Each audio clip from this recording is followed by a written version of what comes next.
கன்னியாகுமரி மாவட்டம் கலிங்கராஜபுரத்தில் கந்துவட்டி கொடுமையால் பெண் ஒருவரின் வீடு இடிக்கப்பட்டதாக குற்றச்சாட்டு எழுந்துள்ளது. கணவரை வெளிநாடு அனுப்ப 2 லட்சம் ரூபாய் கடன் வாங்கிய ஷர்மிளா என்பவர் வட்டியுடன் சேர்த்து மொத்த தொகையையும் திருப்பி செலுத்தியதாக கூறப்படுகிறது. இருப்பினும் கடன் கொடுத்த பாபு என்பவர் கூடுதல் பணம் கேட்டு மிரட்டியதாக தெரிகிறது.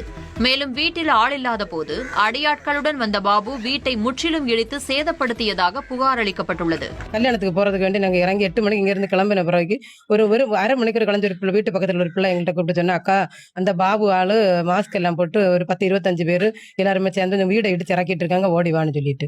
நாங்க இங்க வரும்போது எல்லாம் வீட்டுல உள்ள பொருள் எதுவுமே இல்ல, குழந்தைகளுக்கு ஸ்கூல் சாணமோ எதுவும் எங்களுக்கு தண்ணி கூட எடுத்து குடிக்க முடியாம எல்லாமே வாரி வெளியில எறிஞ்சிட்டு எல்லாமே இடிச்சு தர மட்டும் ஆக்கி போட்டுட்டு போயிருக்காங்க. இதுக்கு ஒரு நடவடிக்கை நீங்க எடுக்க. வட்டி வாங்கினதா, வட்டிக்கு வாங்கி வட்டி பணமும் கொடுத்து முதலும் கொடுத்து எல்லாமே முடிஞ்ச பிறகு இல்ல எங்களுக்கு பணம் தான் வேணும், பணம் அவங்க பணம் இருக்க ஆள் பிடியில தான் அவங்க இதெல்லாம் காட்டிட்டே இருக்காங்க. இதுக்கு ஒரு நடவடிக்கை எடுக்கணும்.